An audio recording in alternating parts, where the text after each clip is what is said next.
ነገኛ ቤት እንደማይመጣ ለምን እርግጠኛ ነን? ምንም ዋስትና የለንም።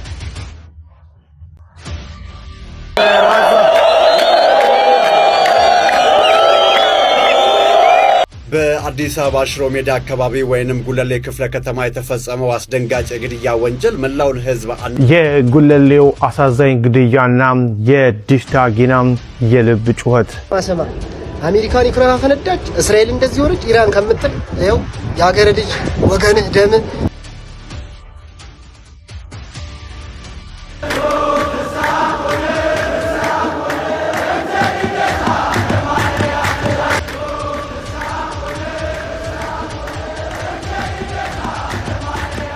እኔ ምን አጠፋው ምን አደርግ ነው ቆይ የሚለኝ? ሰላም ጤና ይስጥልኝ። በተከብራችሁ የንቁሆን ሚዲያ ቤተሰቦች እንደምናላችሁ እንደምስቃችሁ ያለው እግዚአብሔር ይመስገን። ባያላችሁበት ሰላም ክርስቶስ ይዛላችሁ። ትሏችሁ ወድቻችን በድጋሚ በማለዳው እጅግ ሰበር በሆነ መረጃ ተመልሼ መጥቻለሁ። እንግዲህ ማታ አንድ መረጃ በጣም እጅግ የሚያሳዝን መረጃ አጋርቻችሁ ነበረ። እሱን አስመልክቶ በድጋሚ ተመልሼ መጥቻለሁ። በዚህ ታላቅ ቀን ከባድ ሀዘን ገጥሞናል። ያሳዝናል፣ ያማል። ህግ አስከባሪ የሆነው ህግ ጥሶ በአራት ጥይት በአደባባይ ፖሊስ ጣቢያ በር ላይ ምስኪን ወጣት መግደል ማለት የሚያሳየው መንግስትን ያዋረደ መንግስት እንደሌለ ነው የሚያሳየው። እውነትም እናገርላችኋለሁ በጣም እጅግ የሚያሳዝን ነገር ነው እየተፈጸመ ያለው በይሳትና መላው የአዲስ አበባ ህዝብ በጉለሌ ክፍለ ከተማ ሽሮ ሜዳ ፖሊስ ጣቢያው ጋር ቆመው እንግዲህ ፖሊስ ጣቢያውን ያንቀጠቀጡት ይገኛሉ። ምንም ግርግር ተፈጥሯልና ምናልባት ልደታ ማርያም ሄዳችሁ ኦርቶዶክሳውያን ካላችሁ ቀረቤታ ስላለው የሚፈጠረው አይታወቅም። ራሳችሁን ጠብቁ ማለት እወዳለሁኝ። እንደ አንድ ኦርቶዶክስ ሁላችሁም ራሳችሁን ጠብቁ ማለት እወዳለሁ። ምናልባት ይህ ቀን ታላቅ ቀን ነው ለኦርቶዶክሳውያን። ስለ ዕለቱም በልደታ እንዴት ተከብሮ በኋላ የሚለውን አንድ ቪዲዮ አሳያችኋለሁ።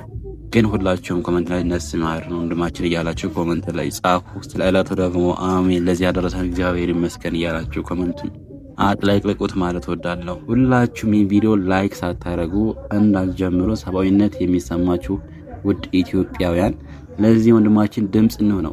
በቅድሚያ ግን ስለ ዛሬው ስለ ልደታ ማርያም አንድ አጠር ያለች ቪዲዮ ላሳያችሁና ከኋላ ያየነው ወደ ሽሮ ሜዳ የተፈጠረውን ክስተት በደንብ አድርገን በሰፊው ከነማብራሪያው ማስደምጣችሁ ይሆናል።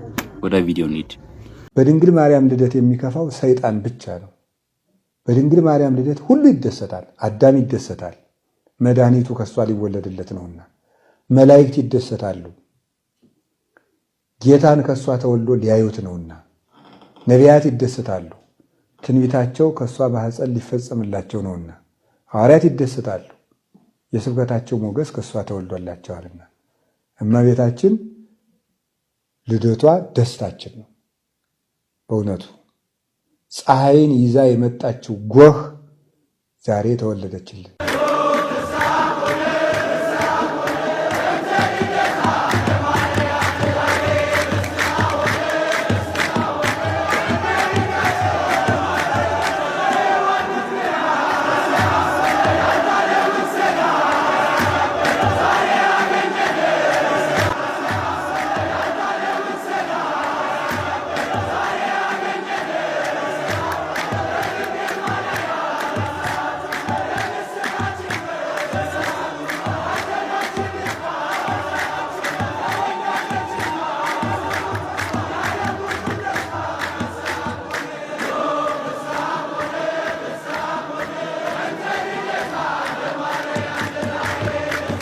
ግንቦት አንድ አቤት አቤት አቤት እንኳን አደረሳችሁ። በእውነት ግንቦት ልደታ ለምን ይከበራል? በግንቦት ልደታ ለምን ንፍሮ እንበላለን? በግንቦት ልደታ ለምን በውጭ በኩል ድንኳን እንጥላለን? የእመቤታችንን ልደት በተመለከተ አዲስ ቪዲዮ መስራት አልቻልኩም ሰሞኑን ስላልተመቸኝ። ነገር ግን የዛሬ ዓመት የሰራሁት ቪዲዮ አለ። እስኪ በደንብ አድርጋችሁ ተከታተሉት። እነዚህን መልሶች በሙሉ ጠቅላላ አድርጎ ይዟልና ነገ ግንቦት አንድ የእናታችን የቅድስተ ቅዱሳን የንጽሕተ ንጹሐን የብጽዕተ ብፁዓን የቅድስት ድንግል ማርያም ወላዲተ አምላክ እመብርሃን ሰዓሊተ ምሕረት ልደቷ ነው።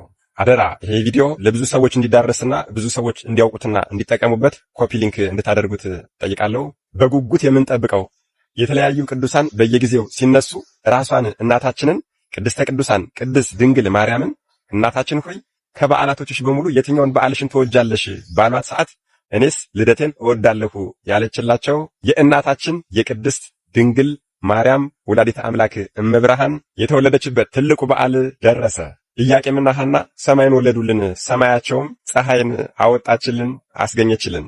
የዓለማችን ወላጆች ነቢያትን፣ ሐዋርያትን፣ ጻድቃንን፣ ሰማዕታትን፣ ደናግልን፣ መነኮሳትን ወልደው ተባርከዋል፣ ተመስግነዋል፣ ተወድሰዋል። ኢያቄምና ሐና ግን ፍጥረት ሁሉ በአንድነት ቢሰበሰብ በእግሯ የረገጠችውን ትቢያ እንኳን መሆን የማይችል የሰማይንና የምድርን ንግሥት የእግዚአብሔርን እናታችን ቅድስተ ቅዱሳን ቅድስት ድንግል ማርያምን ወለዱልን። ለጨለመው ዓለም የብርሃን መቅረዝ ሆና ተጠቅመን ዘንድ አንድም ትንቢቱና ምሳሌው ይፈጸም ዘንድ እናታችን ቅድስት ድንግል ማርያም በዚህ ቀን ግንቦት 1 ከ2022 ዓመታት በፊት በሊባኖስ ተራራ ተወለደችልን። ጥንተ ነገሩስ አመጣጡ ታሪኩ እንዴት ነው ያልን እንደሆነ ከነገደ ይሁዳ የሚወለድ ቅዱስ ኢያቄም የሚባል ደግ ሰው ከነገደ ሌዊ ወይም ደግሞ አሮን የተወለደች ሐና የምትባል ደግ ሴት አግብቶ በሕጉ ጸንተው በሥርዓቱ ተጠብቀው ይኖሩ ነበር። ነገር ግን ልጅ ስለሌላቸው በዘመኑ ሰዎች ልጅ የላችሁም እየተባሉ ይናቁ ነበር። ኦሪታውያን ልጅ የሌለውን ህጡአ በረከት ከበረከተ እግዚአብሔር ጸጋ የራቀ ነው ብለው ያምኑ ነበር። ኢያቄምና ሐና ልጅ እንዲሰጣቸው ሲጸልዩ ሲያዝኑ ዘመናቸው አልፎ አረጁ። እነሱ ግን የሚያመልኩት የአብርሃምና የሳራን አምላክ ነበርና በፍጹም ተስፋ አልቆረጡም። የለመኑትን የማይረሳ ጌታ በስተርጅናቸው ድንቅ ነገርን አደረገላቸው። አንድ ቀን እርግቦች ከጫጩቶቿ ጋር ሲጫወቱ አይታ እናታችን ቅድስት ሐና አምርራ አለቀሰች። እንስሳትንና አራዊትን አዕዋፋትንና እጽዋትን በልጅ በጸጋ ባርከህ የምታኖራቸው ጌታ ሆይ ምነው እኔን ልጅን ሐናን ድንጋይ አድርገህ ፈጥረኸኛልን ብላ አምርራ አለቀሰች። ይህን የተመለከተ አባታችን ቅዱስ ኢያቄምም ወደ ሊባኖስ ተራራ ወጥቶ ለ40 ቀን እየጸለየና እያለቀሰ እየተማለለ ሱባኤ ያዘ። በ40ኛው ቀንም ሁለቱም በአንድ ቀን ህልምን ያልማሉ። እርሱ ነጭ ርግብ ሰማያትን ሰንጥቃ ወርዳ በእናታችን በቅድስት ሐና ጆሮ ገብታ በማህፀኗ ስትቀመጥ አየ።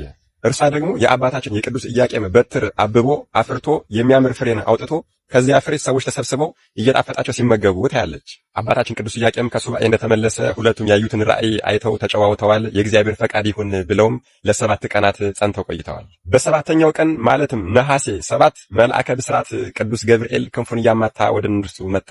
ዓለም የሚድንበት የፍጥረት ሁሉ መመኪያ የሆነች ልጅን ትወልዳላችሁ አላቸው።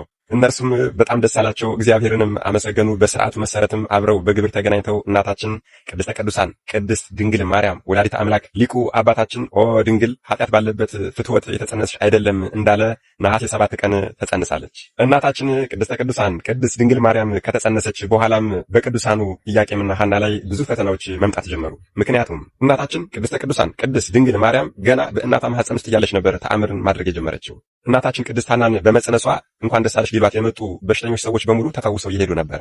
በአንድ ወቅትም የእናታችን የቅድስት ሐና ዘመድ አርፎ ሙቶ እሱን ሐዘን ልትደርስ በሄደችበት ጊዜ እናታችን ቅድስት ሐና በኦሪት ልማድ እያለቀሰች የአስከሬኑን ሸንኮር በያዘችው ጊዜ ያ ሙቷል ተብሎ ሊቀበር የነበረው አስከሬን አፈፍ ብሎ ተነስቶ ለእናታችን ለቅድስት ሐና ከማኅፀኗ ስላለችው ለቅድስተ ቅዱሳን ለቅድስት ድንግል ማርያም ሰግዷል። የአምላክ እናት መሆኗንም ብዙ ነገሮችና ትንቢቶችንም ተናግሯል። በዚህም የተነሳ አይሁዳውያን ጥምድ አድርገው ይዘዋቸዋል። ከዚያም እንደማያኖሯቸውና እንደሚገሏቸው ሲያውቁ ወደ ሊባኖስ ተራራ ተሰድደዋል። በዚያም እንዳሉ እናታችን ቅድስተ ቅዱሳን ቅድስት ድንግል ማርያም ወላዲተ አምላክ እመብርሃን ግንቦት 1 ቀን በሊባኖስ ተራራ ላይ ተወልዳለች። እንኳን ደስ አላችሁ። ይህ ቀን የእመቤታችን ሳይሆን የዓለሙ ሁሉ ልደት ነው። ስለ መጥምቀ መለኮት ቅዱስ ዮሐንስ ልደት በሊቀ መልአክ በቅዱስ ገብርኤል አንደበት በመወለዱ ዓለም ሁሉ ሰዎች ሁሉ ደስ ይላቸዋል ከተባለ በወላዲተ አምላክ በዓለም እናት በቤዛችን በአማላጃችን በእናታችን በቅድስተ ቅዱሳን በቅድስት ድንግል ማርያም መወለድማ እንዴት ደስ አይለን? እንዴት ሐሴት አናደርግ?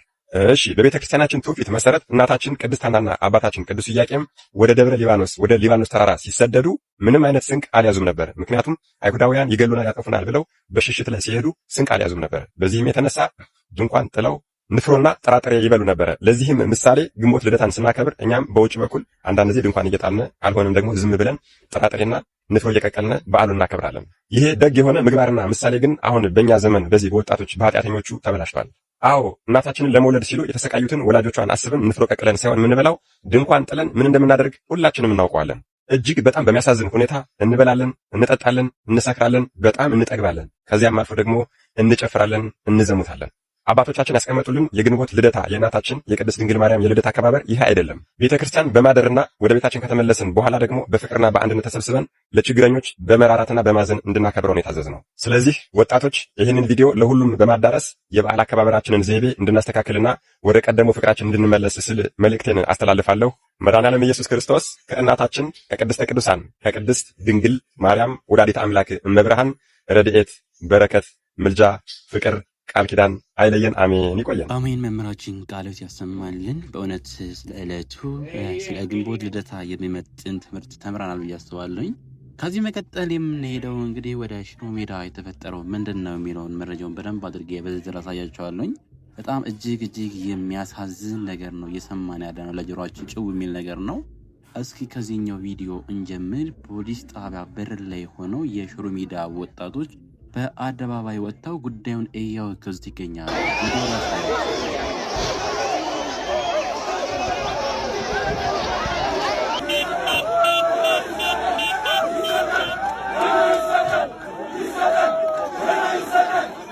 ነገኛ ቤት እንደማይመጣ በምን እርግጠኛ ነን? ምንም ዋስትና የለንም። ምንም ዋስትና የለንም። ናግባኒ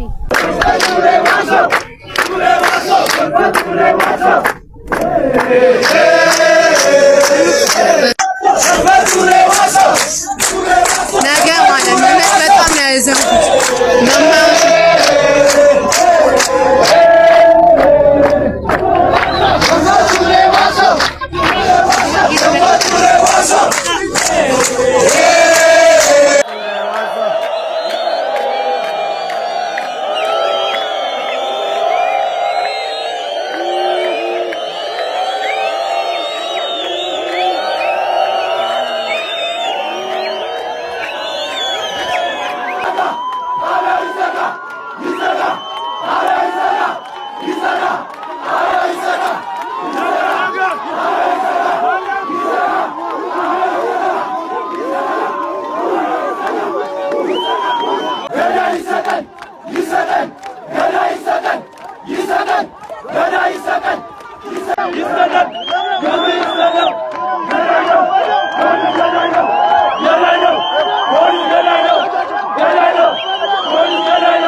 ኦኬ ጋይስ እንዳያችሁት ነው ቪዲዮን እንግዲህ ከኋላ በትናንትናው ዕለት በእነዚህ ያለ መልኩ የአዲስ አበባ ወጣቶች እንግዲህ በሽሮ ሜዳ ላይ እንደምታዩት ከፍተኛ ተቃውሞ ያደረጉ ይገኛሉ። ስለዚህ በአንድነት ሁላችንም እንደዚህ ያሉ ነገሮችን ማውገዝ መቃወም አለብን ብዬ አስባለሁ። አሁን ይህ ነገር አልገባችሁ ምንድነው የተፈጠረው ለምትሉ ይሄኛውን ቪዲዮ ላስደምጣችሁ። በጣም እጅግ የሚያሳዝን ነገር ነው እዚህ ወንድም ላይ የተፈጠረውና እስኪ ይሄኛውን ቪዲዮ እንየውና ጉለሌ ክፍለ ከተማ ልዩ ስሙ ሽሮ ሜዳ ተብሎ በሚጠራው አካባቢ ተገይ ባልቻ ወይም ኦሮሮ የተባለ ይህ ወጣት ተመልካቾቻችን በአንድ የፖሊስ አባል በትናንትናው ዕለት በተተኮሰ ጥይት ህይወቱ በማለፉ ነው። ግርግር ተፈጥሯል በአሁኑ ሰዓት ላይና የሚያሳዝነው ለምንድነው የተገደለው ወጣቱ ስትሉ ነፍጥ አዳሪ ነው። ሟች ተገይ ባልቻ ቀደም ሲል በሽሮ ሜዳ አካባቢ ስኬታማ የነጠላ ነጋዴ እንደነበርና ራሱንና ቤተሰቡን ከመደገፍ አልፎ ለጓደኞቹና ለተቸገሩት ደራሽ እንደነበር ነው የተነገረው። ይሁን እንጂ በልማት ምክንያት የንግድ ሱቁ በመፍረሱና ንብረቱ በመጥፋቱ ለከፍተኛ የገንዘብ ኪሳራና ለስነ ልቦና ቀውስ መዳረጉን ነው ግለሰቡን የሚያውቁ ሰዎች የተናገሩት። ይህን ተከትሎ በገባው ከፍተኛ ጭንቀትና ንዴት ውስጥ ሆኖ ከአንድ ወር በፊት ሞተር ተራ ተብሎ በሚጠራው ስፍራ ከአንድ ፖሊስ አባል ጋር በፈጠረው አለመግባባት ለቀናት ታስሮ ነበረ። ወጣቱ በቁጥጥር ስር ውሎ በነበረበት ወቅት አባቱ ከዚህ ዓለም በሞት የተለዩ ሲሆን ተገኘ አባቱን የቀብር ስነስርዓት እንኳን ሳይታደም በእስር ቤት ውስጥ ሆኖ ሀዘኑን እንዲያሳልፍ ተገዷል። ከሳምንት በፊት በዋስትና ተፈቶ የአባቱን መቃብር በመጎብኘት ሀዘኑን እየተወጣ ባለበት ወቅት አሁን በጥይት ተመቶ የተገደለ ትናንት ሚያዝያ 29 ቀን 2018 ዓ.ም ተገኝ ከጓደኞቹ ጋር በለመደበት ስፍራ ተቀምጦ እያለ በፓትሮል መኪና የመጡ የጸጥታ አካላት ለጥያቄ ትፈልጋለህ በሚል ወደ ሽሮ ሜዳ ወይም ወረዳ 2 ፖሊስ ጣቢያ ወሰዱት። መረጃዎች እንደሚያወጡት ቀደም ሲል ከሟች ጋር ጸብ የነበረ የተባለው የፖሊስ አባል በጣቢያው በር ላይ በነበረበት ወቅት ሽጉጥን አውጥቶ 4 ጊዜ በመተኮስ ወጣቱን ህይወቱን እንዲያልፍ ካደረገ በኋላ ከአካባቢው ተሰውሯል። ሽሮ ሜዳ ትናንት አንድ የጋሞ ተወላጅ በፖሊስ ተገድሎ በመሞቱ አካባቢው ውስጥ ሌላ ውጥረት አለ። መንቀሳቀስ አይቻልም። መኪና ማለፍ ተከልክሏል። ሰፈሩ በሙሉ በፖሊስ ተከቧል። ለቀስተኛው ግድያውን ሲቃወማ እየተሰማ ነው። በአሁኑ ሰዓት ላይ እንግዲህ ተመልከቱ። ንብረቱ ፈርሷል። የበደሉን ድርብርብነት እንትመለከቱት ማለት ነው። በንግድ የሚሰራ ነበር፣ የሚተዳደር ነበር። ኢትዮጵያዊ ነው፣ አገሩ ነው። ከጋሞ ነው የመጣው። በነጠላ ስራ እየተዳደረ ያለ ነበረ። አፈረሱበት፣ ሱቁን አሸጉበት። ብስጭት ውስጥ ገባ። የሚበላው የለም፣ የሚጠጣ የለም፣ ማደሪያ የለም። በዚህ የተነሳ ፖሊስ ጋር ተጋጨ። ተመልከቱት፣ እንደው እንትኑን ማለት ነው፣ ቅደም ተከተሉን። ታሰረ፣ እስር ቤት ሆኖ አባቱ ሞቱ። የአባቱን ቀብር እንዳይቀብር ከእስር ከተፈታ በኋላ ተቀጣ እኮ ታሰረ፣ ተባለው። የአባቱንም ቀብር ደግሞ ሁለተኛ ቅጣት ማለት ነው እንዳይቀብር። አንዳንዴ እስረኞች እንደዚህ አይነት ነገር ሲያጋጥማቸው በፖሊስ አጅበው ይቀብራሉ፣ ሀዘን ይደርሳል። እሱ ግን ያን እድል እንኳን ተሰጠ። አባቱን ሳይቀብር አደረከ፣ መጣ፣ ቅጣቱን ተቀብሎ ወጣ። ሱቁ ፈርሶበታል። የአባቱ ቀብር ጋር ደርሶ ሲመጣ ለምን ያን የተጣላኝ ያለው ፖሊስ በፓትሮል ከጓደኞቹ ጋር ተሰብስበው መጥቶ ጭንቅላቱን በጥይት 4 ጊዜ በሽጉጥ መጥቶት ይወጣ። ጥጋብ ነው። ምን ታደርጉታላችሁ? ይህን እብሪት እንዴት ነው የምትመለከቱት? ምንድን ነው የሚባለው? እጅግ እጅግ እጅግ በጣም የሚያሳዝን ነው። በጣም ነው ያሳዝነኝ። በጣም ነው አንጀቴን የበላኝ። አዲስ አበባ ይሄ የሚመጣው ከምን እንደመነጨ ደጋግመን ተናግረናል። አዲስ አበባ የሁላችንም ነች። አዲስ አበባን አዲስ አበባ ያደረግናት ሁላችንም ነን። ደጋግሜ ተናግሬ ያለሁኝ በየቦታው በተለይ ደግሞ ወገኖቻችን የጋሞ የደቡብ ዛ አካባቢ ብሔረሰብ አባላት በሽሮ ሜዳና በተለያየ ቦታ ላይ እያደረጉት ያለው ልማት ዛሬ አፈራርሰው ያፋሯቸው ያቀኑት እነሱ ናቸው። አካባቢ እነሱ ናቸው። መርካቶን ጉራጌዎች እንዳቀኑት ሁሉ በብዛት እውነቱ መነገር አለበት። አዲስ አበባ ሁሉም ወሎ ሶፈርና ምናምን የወሎ ተወላጆች፣ ተክለ ሃይማኖት አካባቢ የትግራይ ተወላጆች ሁሉ የሶማሌ ተራ፣ ጎጃም በረንዳ ምን እየተባለ የምትሰሙት በሙሉ አዲስ አበባ ሜልቲንግ ፖት ነች። ቀልጠን የተሰራንባት ከተማችን ናት። አገራቸው ነው። መት ጠቅላላ ነው የዘጉባቸው ያፈረሱባቸው። ብዙዎቹን ታውቂያለሽ። እንደመጡ ነው የጀመረው። ብልጽግና እንደመጣ የመጀመሪያ ማፍረስ የጀመረው ቦታ ሽሮ ሜዳ ነው። አባቱን ተከትሎ ነው ያረፈው። እንደው ነፍሱን ከደጋጎቹ አጠገብ ያስቀምጠው ለቤተሰቦቹ፣ ለሚረዳቸው፣ ለወገኖቹ ለበሙሉ መጽናናት ይሁን። እጅግ በጣም ነው ያዘንኩት። በቃ ገና ሰርቶ ያለው ወጣት ነው። ተመልከቱ እንግዲህ የጉለሌው አሳዛኝ ግድያና የዲሽታ ጊና የልብ ጩኸት። ስለ አሳዛኙ ግድያ እስካሁን የምናውቀው መረጃ እንዲቀርባል። የሰው ልጅ ህይወት ያውም የዜጎችን ደህንነት ለመጠበቅ ኃላፊነት በተሰጠ የጸጥታ አካል እጅ ሲቀጠፍ ከማየት በላይ ልብ የሚሰብር ክስተት የለም። በአዲስ አበባ ከተማ የተፈጸመው አንጀትን የሚበላ የአንድ ዜጋችን ግድያም ተከትሎም የከተማው ፖሊስ ተቋም ድርጊቱን በጽኑ ሲያወግዝ፣ ዲሽታ ጊና በሚባለው ተወዳጅ ስራው የሚታወቀው ድምፃዊ ታሪኩ ጋንኪሲ ደግሞ ጥላቻና ፍርሃትን የሚያወግዝ ጥልቅ የልብ ጩኸቱን አሰምቷል። የአዲስ አበባ ፖሊስ ዋና መምሪያ ይፋ ባደረገው መረጃ መሰረት የአሳዛኝ ክስተት የተፈጠረው ሚያዝያ 29 ቀን 2018 ዓ.ም በጉለሌ ክፍለ ከተማ ወረዳ 1 አካባቢ ነው።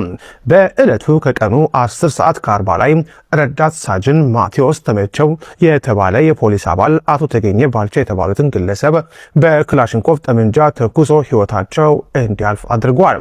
ፖሊስ ግድያውን የፈጸመውን አባል ወዲያውኑ በቁጥጥር ስር ውሎ ምርመራ ጀምሯል። ከዚህ ዘግናኝ ድርጊት ጀርባ ያለውን መንስኤ ፖሊስ ሲያብራራ በሟችና በፖሊስ አባሉ መካከል ከዚህ ቀደም የተፈጠረ ቂም እንደነበር ጠቁሟል። ከዚህ በፊት በተፈጠረ ጠብ አቶ ተገኝ በፖሊስ አባል ላይ ጉዳት አድርሰው ታስረው በዋስ ወጥተው ነበረ። ይሁንና በዕለቱ ሟች በሌላ ወንጀል ተጠርጥረው በፖሊስ ተይዘው ወደ ጣቢያ ሲመጡ ከመኪና ወርደው ወደ ውስጥ አንገባም በማለታቸው በተፈጠረ ግብግብ ይህ አሳዛኝ ግድያ ሊፈጸም ችሏል። የአዲስ አበባ ፖሊስ ይህን ድርጊት ፍጹም ተቀባይነት የሌለው ኢሰብአዊ ድርጊት ሲል በጽኑ አውግዞታል። ምንም እንኳን ግለሰቡ ከፖሊስ አባላት ጋር ግርግር መፍጠራቸው ተገቢ ባይሆንም የፖሊስ አባሉ የወሰደው የጭካኔ እርምጃ የፖሊስን ዓላማ የሚጻረርና ተቋሙን የማይወክል መሆኑን አስረግጦ በመግለጽ ለሟች ቤተሰቦችና ወዳጅ ዘመዶች መጽናናትን ተመኝቷል። ይህ በእንዲህ እንዳለ ታዲያም የሀገሪቱን ወቅታዊ ሁኔታና የሰዎችን ሕይወት በከንቱ መጥፋት በቅርበት የሚታዘበው ተወዳጁ ድምፃዊ ታሪኩ ጋንኪሲ ወይም ዲሽታ ጊና ሀዘኑን ከመግለጽ ባለፈ ልብን ሰርስሮ የሚገባ የማንቂያ መልእክት አስተላልፈዋል። በአሁኑ ወቅት ሰዎችን እርስ በርስ እያባላ ያለውን የፍርሃትና የጥርጣሬ ግድግዳ እንድናፈርስ ጥሪውን አቅርቧል። ጎረቤትህ ጠላት አይደለም፣ እሱም እንዳንተ በኑሮ ውድነት የሚቃጠል የሰላም ጥማት ያለው ወንድም ነው በማለት የጻፈው ታሪኩም ችግራችን የዘር ሳይሆን እርስ በርሳችን እንድንፈራራ የሚያደርገን የፍርሃት ግድግዳ መሆኑን አስምሮበታል። አክሎም እኛ ስንተማመን ጭቆና በራሱ ይፈርሳል፣ እጅ ለእጅ ሲያዝ ያኔ ፍርሃት ቦታ አይኖረውም ብሏል። የፖሊስ ጥብቅ የምርመራ ቃልና የድምፃዊው የመተማመን ጥሪ በአንድ ላይ ሲታዩ እንደ ማህበረሰብ ከጥላቻና ከበቀል አዙሪት ወጥተን የነገውን የመተማመን ቤት አብረን እንገንባ የሚለውን ጥልቅ መልእክት የሚያስተጋቡ ናቸው። የሰው ልጅ ሕይወት ክቡር ነው። ፍትህ ለሟች ቤተሰቦች እንዲሰጥና መሰል አሳዛኝ ድርጊቶች እንዳይከሰቱም ሁላችንም የድርሻችንን ልንወጣ ይገባል። በአዲስ አበባ ሽሮ ሜዳ አካባቢ ወይንም ጉለሌ ክፍለ ከተማ የተፈጸመው አስደንጋጭ የግድያ ወንጀል መላውን ሕዝብ አነጋግረዋል። የገዛ ባልደረባውን ድርጊት ኢሰብአዊ ሲል የገለጸው የአዲስ አበባ ፖሊስ አሁን መግለጫ አውጥተዋል። ምን ተፈጠረ ለሚለው ሚያዝያ 29 ቀን 2018 ዓ.ም ረዳት ሳጅን ማቴዎስ ተመቸ የተባለው የፖሊስ አባል አቶ ተገኝ ባልቻን በክላሽኮፍ ጠመንጃ ተኩሶ ሕይወታቸውን አጥፍተዋል። መነሻው ምክንያት ምን ነበር ለሚለው ፖሊስ እንዳለው ከሆነ በሟችና በፖሊሱ አባሉ መካከል ከዚህ ቀደም የቆየ ቂም ነበረ። በዕለቱም ሟች በሌላ ወንጀል ተጠርጥረው ወደ ጣቢያው ቢወሰዱም ወደ ውስጥ አልገባም በማለታቸው በተፈጠረ ግርግር ፖሊስ እርምጃ ወስዶባቸዋል። ድርጊቱ ፍጹም ተቀባይነት የሌለውና ተቋሙንም የማይወክል ኢሰብአዊ ተግባር ነው ያለው ፖሊስ ግድያውን የፈጸመውን አባል በቁጥጥር ስር አውሎ ምርመራ እያጣራ መሆኑን አስታውቋል። በተጨማሪም ፖሊስ የምርመራ ውጤቱን በቅርቡ ለሕዝብ ይፋ እንደሚያደርግም ቃል ገብቷል። እርስዎ በዚህ ድርጊት ላይ ምን ይላሉ? ሐሳቦን በኮመንት ላይ ያጋሩኝ። አዲስ ከሆናችሁ ደግሞ ፎሎ ማድረግ እንዳዘነጉ። አሜሪካን ዩክሬን አፈነዳች፣ እስራኤል እንደዚህ ሆነች፣ ኢራን ከምትል ይኸው የሀገር ልጅ ወገንህ ደም ይኸው እዚህ ጋር በአንድ ፖሊስ ምክንያት ህይወቱን አጥቷል። ለሱ ለምን ድምፅ አትሆኑ? የእሱን ለምን አዘግብለት? ለሱ ድምፅ አትሆኑ? ብቻ የሽሮ ሜዳ ልጆች እግዚአብሔር ያጽናችሁ። ፍትህ ለተገኘ